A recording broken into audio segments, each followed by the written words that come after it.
ಸ್ನೇಹಿತರೆ ನಮಸ್ಕಾರ. ನಿಮ್ಗೆಲ್ರಿಗೂ ಗೊತ್ತಿರೋ ಹಾಗೆ ಪ್ರಧಾನಿ ನರೇಂದ್ರ ಮೋದಿ ಅವರು ಜಗತ್ತಿನಾದ್ಯಂತ ಈ ಸ್ಟ್ರಾಟಜಿಗೋಸ್ಕರ ಅಥವಾ ಯಾವುದೇ ಒಂದು ಒಪ್ಪಂದಕ್ಕೋಸ್ಕರ ತಿರುಗಾಡುವಂಥದ್ದು ನೀವೆಲ್ಲ ಗಮನಿಸಿರ್ತೀರಿ. ಆದರೆ ಈಗ ಸದ್ಯಕ್ಕೆ ಪ್ರಧಾನಿಯವರು ತಮ್ಮ ಪ್ರಯಾಣವನ್ನು ಮೆಲ್ಬೋರ್ನ್ ಅಂದರೆ ಆಸ್ಟ್ರೇಲಿಯಾದ ಮೆಲ್ಬೋರ್ನ್ಗೆ ಹೋಗುವಂಥ ಕಾರ್ಯಕ್ರಮಗಳು ನಿಶ್ಚಯ ಆಗಿತ್ತು ಮತ್ತು ಇಂಥ ಒಂದು ಸಂದರ್ಭದಲ್ಲಿ ಆತಂಕ ಮೂಡಿಸುವಂತಹ ಒಂದು ಘಟನೆಯೊಂದು ನಡೆದಿದೆ.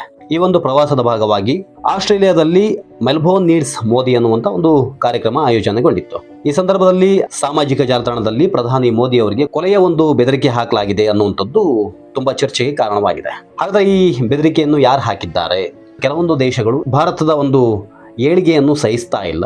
ಆ ಕುರಿತಾಗಿ ನಿಮ್ಗೆಲ್ಲರೂ ಕೂಡ ಮಾಹಿತಿ ಇದೆ ಅಂತ ಅಂದ್ಕೋತೀನಿ. ಮತ್ತು ಈ ಪ್ರಕರಣದಲ್ಲಿ ಈಗಿನ ಬೆಳವಣಿಗೆ ಏನು ಅನ್ನೋದ್ರ ಬಗ್ಗೆ ಕೂಡ ನಾವು ತಿಳ್ಕೊಳ್ಳುವಂತ ಪ್ರಯತ್ನವನ್ನು ಮಾಡೋಣ. ಈ ವರದಿಯ ಪ್ರಕಾರ ಜುಲೈ 9ಕ್ಕೆ ಮೆಲ್ಬೋರ್ನ್ನ ಮಾರ್ವೆಲ್ ಕ್ರೀಡಾಂಗಣದಲ್ಲಿ ಮೆಲ್ಬೋರ್ನ್ ನೀಡ್ಸ್ ಮೋದಿ ಎಂಬ ಹೆಸರಿನ ಒಂದು ಕಾರ್ಯಕ್ರಮ ನಡೀತಾ ಇತ್ತು. ಸಹಜವಾಗಿ ನಮ್ಮ ದೇಶದ ಜನರೇನು ಅಲ್ಲಿ ವಾಸವಾಗಿದ್ದಾರೆ ಅಥವಾ ಯಾವುದೇ ಒಂದು ಕೆಲಸ ಕಾರ್ಯದಲ್ಲಿ ತೊಡಕೊಂಡಿದ್ದಾರೆ ಅವರೆಲ್ಲ ಸಹಜವಾಗಿ ಆ ಕಾರ್ಯಕ್ರಮದಲ್ಲಿ ಭಾಗವಹಿಸುವಂತ ನಿರೀಕ್ಷೆ ಇದೆ. ಸಾವಿರಾರು ಸಂಖ್ಯೆಯಲ್ಲಿ ಈ ಕಾರ್ಯಕ್ರಮಕ್ಕೆ ನಮ್ಮ ಭಾರತೀಯ ಮೂಲದವರು ಕೂಡ ಬರ್ತಾರೆ ಮತ್ತು ಸಹಜವಾಗಿ ಆಸ್ಟ್ರೇಲಿಯನ್ನರು ಕೂಡ ಇಂಥ ಒಂದು ಕಾರ್ಯಕ್ರಮಕ್ಕೆ ಅಂದರೆ ಒಂದು ಭಾರತದಂಥ ದೇಶದ ಪ್ರಧಾನಿ ಬಂದಾಗ ಎಲ್ಲರೂ ಕೂಡ ಒಂದು ಕುತೂಹಲ ಇದ್ದೇ ಇರುತ್ತೆ. ಆ ಸಲುವಾಗಿ ಈ ಕಾರ್ಯಕ್ರಮಕ್ಕೆ ಬರುವಂಥ ಚಾನ್ಸಸ್ ಇದೆ ಅಂತ ಹೇಳಲಾಗಿತ್ತು. ಮತ್ತು ಯಾವುದೇ ಒಂದು ಕಾರ್ಯಕ್ರಮ ಅಂತ ಹೇಳಿದ ತಕ್ಷಣ ಅದರ ಪ್ರಚಾರ ಅಂತ ಹೇಳಿದ್ರೆ ಒಂದು ಭಾಗ ಆಗಿರುತ್ತೆ.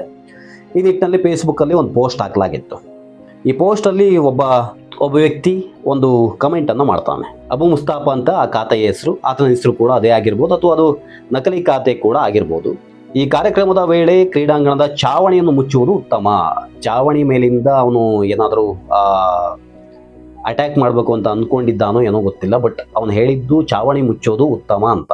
ಇಲ್ದಿದ್ರೆ ಪ್ರಧಾನಿ ಮೋದಿ ಅವರನ್ನ ಸಾಯಿಸೋದಕ್ಕೆ ತಾನು ಆಸ್ಟ್ರೇಲಿಯಾಗೆ ಬರ್ತೀನಿ ಅನ್ನುವಂಥ ಒಂದು ಸಂದೇಶ, ಬೆದರಿಕೆ ಪೋಸ್ಟನ್ನು ಕಮೆಂಟ್ ಮಾಡಿದ ನಾನು. ಶತ್ರುಗಳು ತುಂಬ ಜಾಸ್ತಿನೇ ಇದ್ದಾರೆ ಪ್ರಧಾನಿ ಮೋದಿ ಅವರಿಗೆ. ಆ ಸಲುವಾಗಿ ಸಹಜವಾಗಿ ಎಲ್ಲರೂ ಕೂಡ ಅಂತ ಒಂದು ಪ್ರಯತ್ನಕ್ಕೆ ಕೈ ಹಾಕಿರ್ತಾರೆ. ಬಟ್ ಇಂಥ ಒಂದು ಕಮೆಂಟ್ ಬಂದಾಗ ಈ ನಮ್ಮ ದೇಶದಲ್ಲಾದ್ರೆ ಅದನ್ನು ಯಾವನೋ ಮಾಡಿರ್ತಾನೆ ಅಂತ ಕಡೆಗಣಿಸುವಂಥ ಕೆಲಸಗಳಾಗ್ತಾ ಇತ್ತೇನೋ. ಆದರೆ ಆಸ್ಟ್ರೇಲಿಯನ್ ಆಯೋಜಕರು ಇಂಥ ಒಂದು ಸಂದರ್ಭದಲ್ಲಿ ಈ ಕಮೆಂಟ್ ಬಂದಾಗ ಅದನ್ನು ನೇರ ಅಲ್ಲಿಯ ಪೊಲೀಸರಿಗೆ, ಆಸ್ಟ್ರೇಲಿಯನ್ ಫೆಡರಲ್ ಪೊಲೀಸ್ ಅಂತ ಅಲ್ಲಿ ಪೊಲೀಸ್ ವ್ಯವಸ್ಥೆ, ಆ ವ್ಯವಸ್ಥೆಗೆ ತಿಳಿಸುವಂಥ ಪ್ರಯತ್ನವನ್ನು ಮಾಡಿದ್ದಾರೆ. ಮತ್ತು ಆನಂತರ ಪೊಲೀಸರು ಈ ಪ್ರಕರಣವನ್ನು ಅತ್ಯಂತ ಗಂಭೀರವಾಗಿ ತಗೊಂಡು ಇದನ್ನು ತನಿಖೆ ಮಾಡೋಕ್ಕೆ ಪ್ರಾರಂಭ ಮಾಡಿದ್ದಾರೆ.